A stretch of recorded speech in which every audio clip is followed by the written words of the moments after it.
You hear the word transgender pretty much everywhere these days, but what does it actually mean? Well, today we're going to cut through all that noise and get a real, foundational understanding. We'll look at the core ideas, the human side of it all, and what it really means to be an ally. So, let's dive in. You know, to really get to the heart of this, we're going to start somewhere you might not expect, with the incredible power of a single word. You might know this Lady Gaga lyric. It's such a powerful metaphor for a really painful experience that happens in the trans community.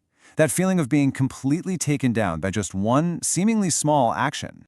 So that one small pawn, that one small act, that's often something called dead naming.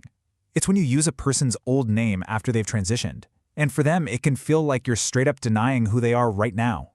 And that's because for a transgender person, choosing a new name isn't just picking a new label. It's an act of creating yourself, of finally making the outside match the inside. So when that's ignored, yeah, it can feel like your entire existence is just being wiped away.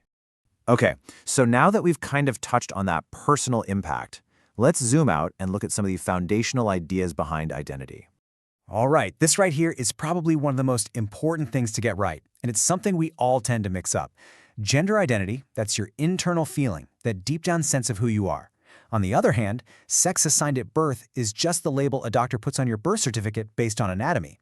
For most people, what we call cisgender people, those two things line up. For transgender people, they don't. And here's what's really fascinating.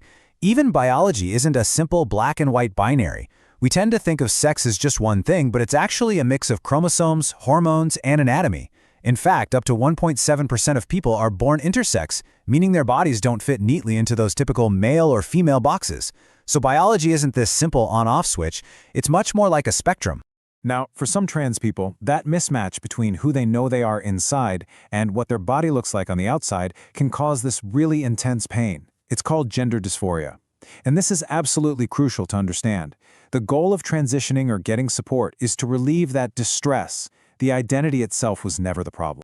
And wow, this was a huge moment in how the world understands this. In 2022, the World Health Organization made this massive shift. By taking being transgender off the list of mental disorders, the medical community basically went from asking, "What's wrong with you?" to "Who are you?" It was a major, major step toward recognizing that being trans is just a part of the incredible diversity of being human. Okay, so if it's not an illness, then what's going on when someone transitions? Well, it's called transition.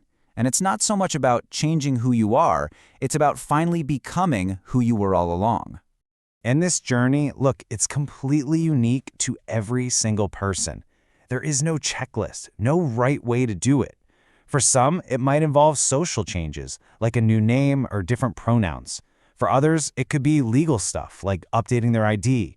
And for some, it might involve medical steps, like hormones or surgery. Everyone chooses the path that feels authentic to them. And I think this image just says it all, doesn't it? From the time we're little, society basically shows us two boxes and says, pick one. Social transition is all about having the freedom to just step outside of those boxes and be yourself.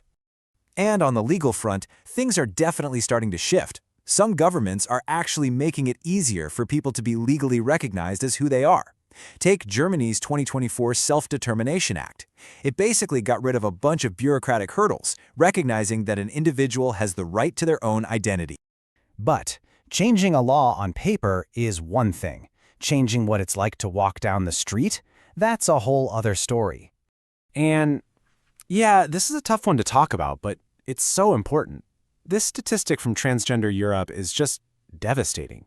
It shows that globally, a staggering 94% of murdered trans and gender-diverse people are trans women. It really highlights the extreme and completely disproportionate violence they face. And that right there, that gets the absolute heart of the problem. A law can say you're equal, but it can't force people to accept you. There's this huge, painful gap between the progress on paper and the reality people live every day. So even with all this progress, the backlash is real, and it is so organized.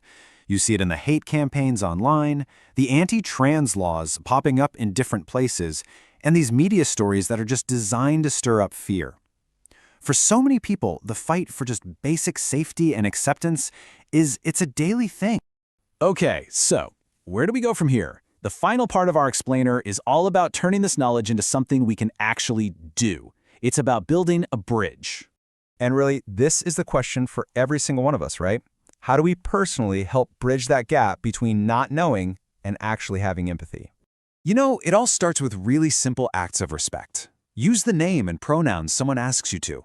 And listen, if you mess up, it's okay. We all do. Just quickly correct yourself and move on. No big deal. The most powerful thing you can do is just listen. Listen to trans people. Keep educating yourself. And when you hear a transphobic joke or see misinformation spreading, say something.